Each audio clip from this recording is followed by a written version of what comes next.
Un des principes fondamentaux de notre République a été bafoué, celui selon lequel, lorsque le peuple décide, notamment à travers ses représentants, c'est-à-dire à travers le Parlement, selon lequel le gouvernement exécute ses décisions. L'exemple est frappant. Le Parlement a voté en février dernier, dans la loi de finances pour 2025, un dispositif de lutte contre la fraude aux arbitrages de dividendes, dite fraude cum-cum. Ce dispositif avait été introduit et adopté au Sénat à l'unanimité. Il poursuit un objectif clair de justice fiscale.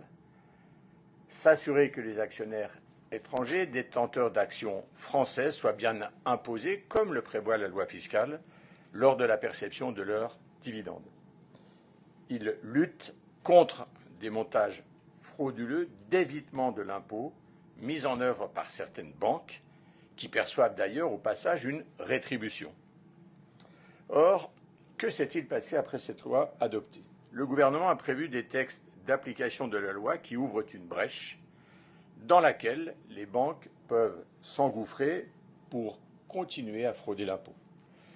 Ces textes d'appréciation, en effet, prévoient plusieurs cas où l'imposition est expressément exclue, alors que rien, absolument rien dans la loi que nous avons votée n'ouvre la loi à la non-application de l'impôt.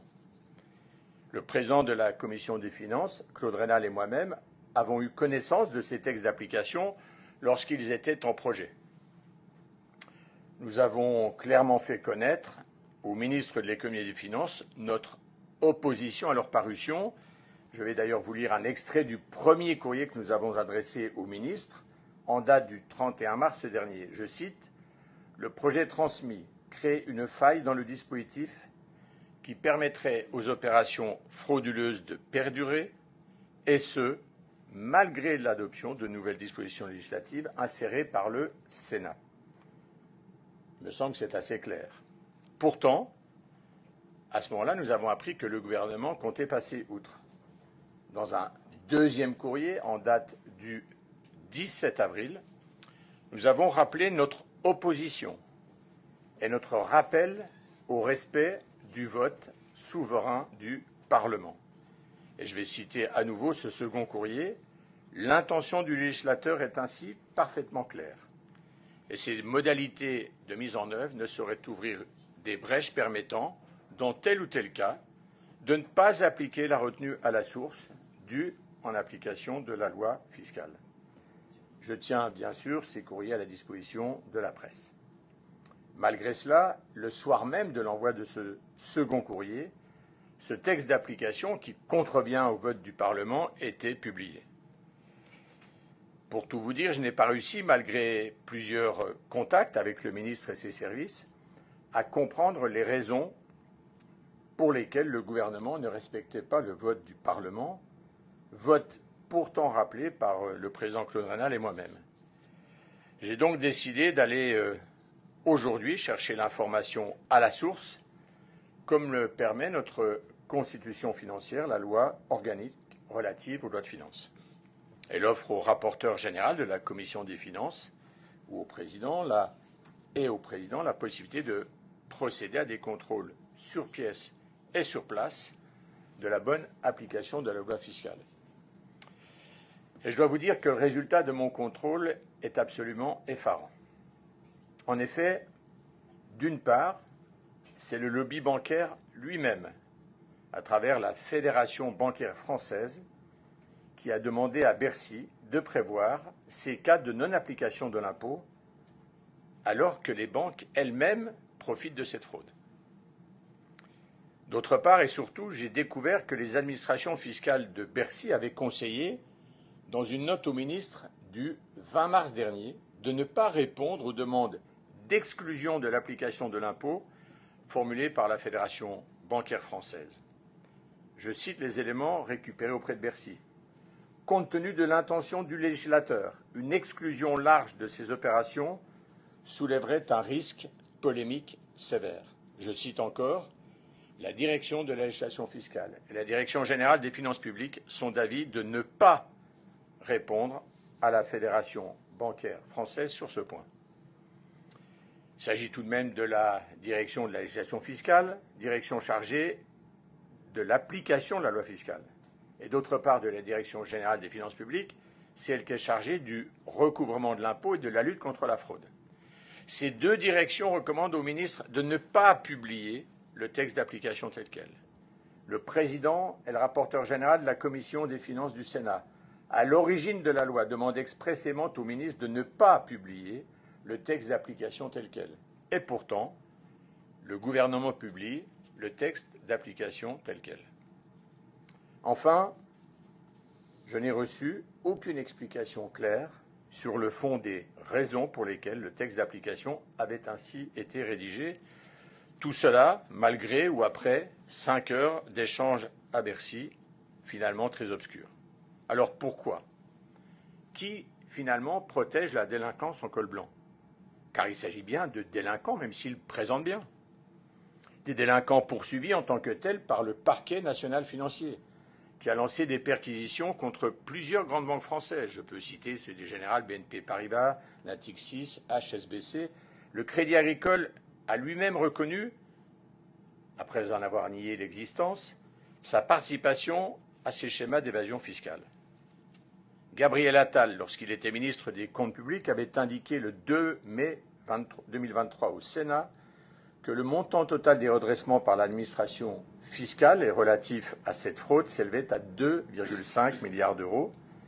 D'après les informations que j'ai récupérées auprès de Bercy, il y aurait désormais pour plus de 4,5 milliards d'euros de redressements en cours, avec des redressements qui datent du mois dernier et qui attestent que la fraude massive des banques continue.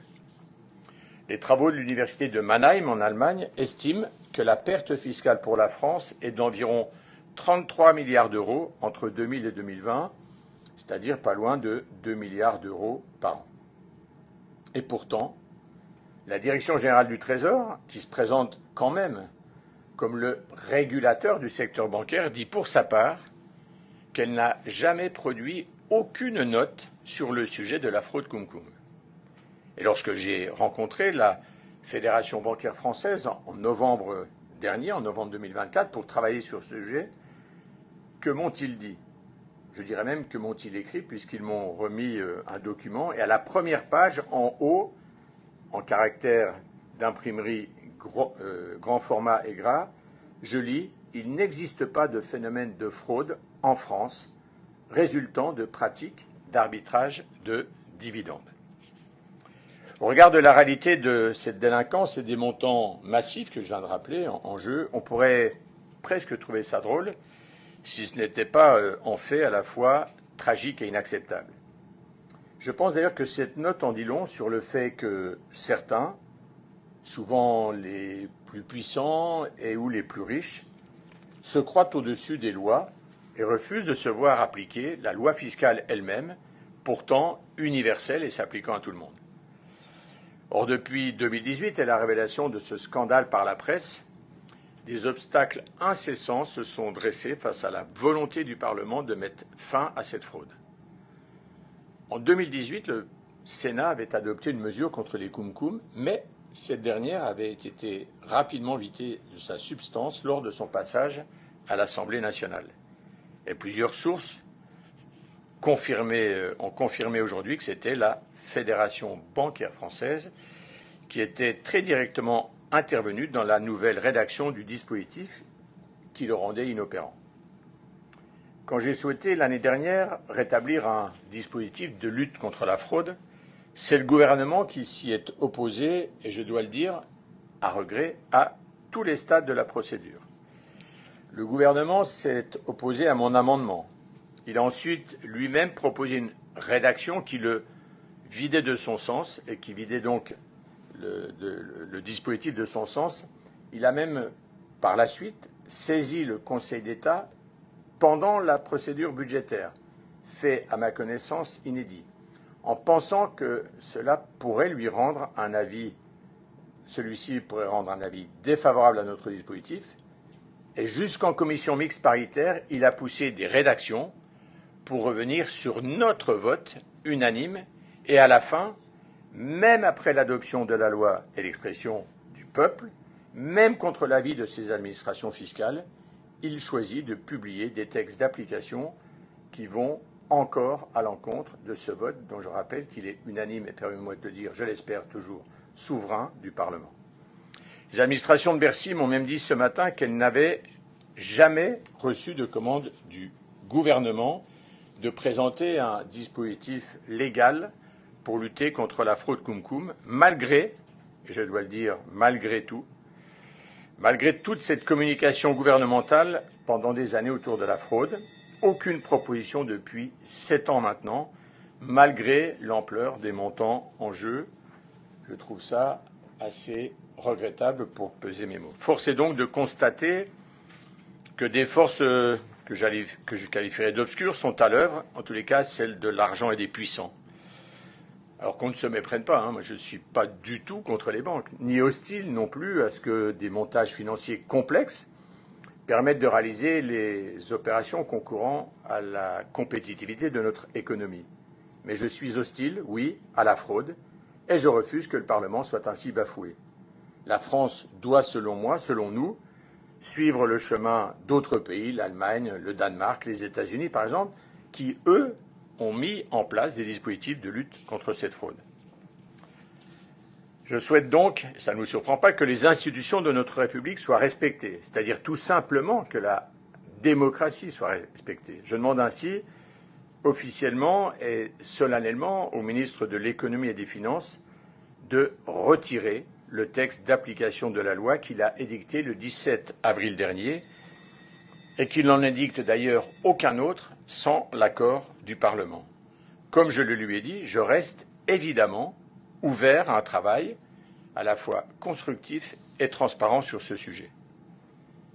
Si ce texte n'était pas retiré, autant vous le dire, je ne vois pas comment il serait aujourd'hui possible de demander aux Français de participer aux efforts de redressement des comptes publics en 2026. Imaginez comment d'un côté demander 40 milliards d'euros d'efforts aux citoyens français et laisser de l'autre perdurer la fraude opérée par les banques.